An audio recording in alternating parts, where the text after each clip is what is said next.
Welcome back to the channel.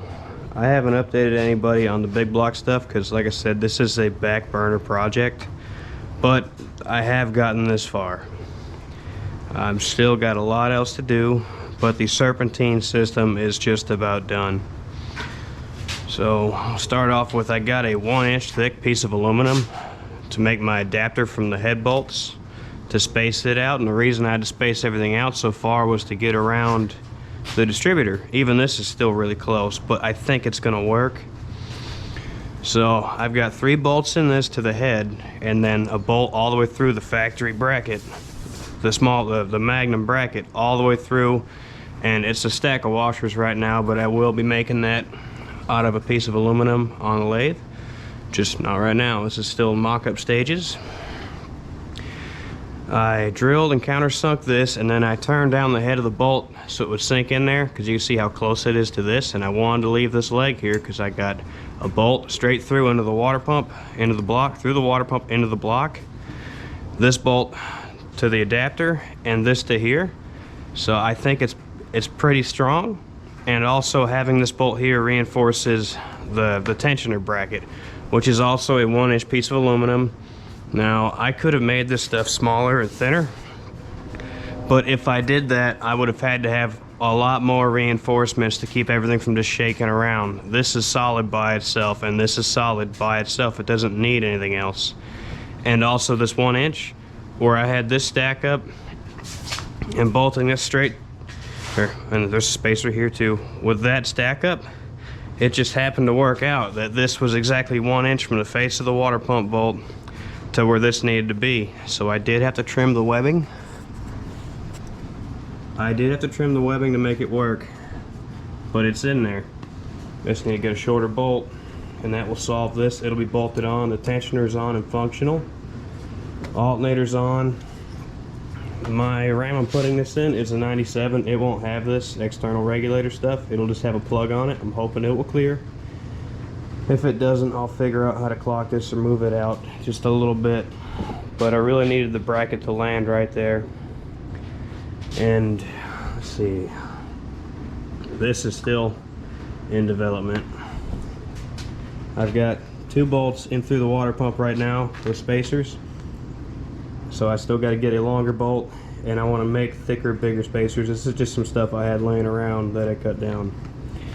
And I've also got to make a support to go from the back of the pump probably to this bolt hole in the block, just to keep this from shaking around, because I couldn't make this as thick. Plus that would have been a ridiculous piece to come all the way out here this big to catch the power steering. But the belt length works, this works. This is a water pump pulley off of a Super Coupe.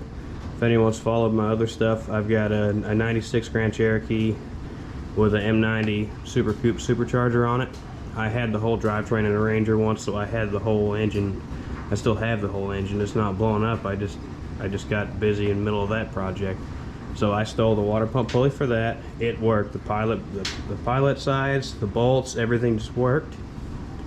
And this is a small block magnum crank pulley. And the bolt pattern for the crank pulley is the same. This one doesn't have the big counterweight. I don't know if it's for 383. I don't know what this one's for. It doesn't have the big weight on it like that one does. And I had hell finding one, but I found a supercharger, a Gilmer drive spacer, and I had to turn it way down.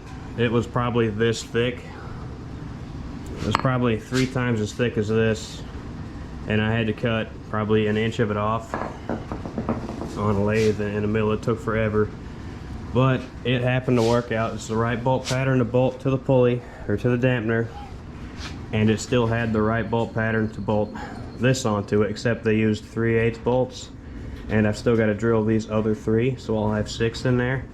I mean, Chevy uses 3, so 3 3/8 is probably fine, but the holes are there, so I'll put the rest of them in. And I could use this if I wanted to. It just seems a little silly because you're barely doing anything with the belt, and there's just no real need for it. I don't think. I think it should be fine. All the jumps are short jumps. The tensioner is going to work just like stock on the small block. There shouldn't be any problems. I'll be working on other things. This is still the back burner project. Right now I'm really focusing on the Jeep, on that turd. But one of the next things I need to do, I've got a little more to finish on this so that the power steering's solid. But I've got to figure out which bell housing adapter I want to use. Ultra Bell sells one that you can cut the bell housing off of your 46, 47, or 48 RE. You cut the bell housing off, and then this bolts, the new bell housing will bolt through the front pump bolts, which would be good because then, like, if you blew anything up and you want to get a beefier transmission, you can get the 47, which came behind the V10s, I believe. You could still cut that bell housing off and use that instead of being stuck with the 46. And I'm not that familiar with all the small block mopar transmission options, but to keep in mind, I'm putting this in my 97 Ram, and I'm going to convert everything to run off the factory fuel injection and use the factory transmission until it dies. Even then, I'm still using the factory computer to control the bigger transmission because the electronics are pretty much the same. But I just wanted to do an update on that because it's been a while. I have been working on it just whenever it's nasty outside or whenever I'm not too busy working on the Jeep.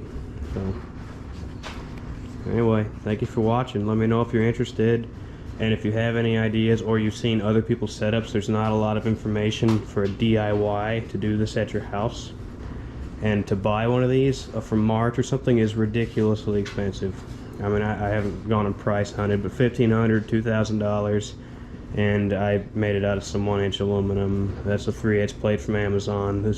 I've got like 50 bucks in this. Now that's because I already had the brackets, I already had a lot of the stuff, so.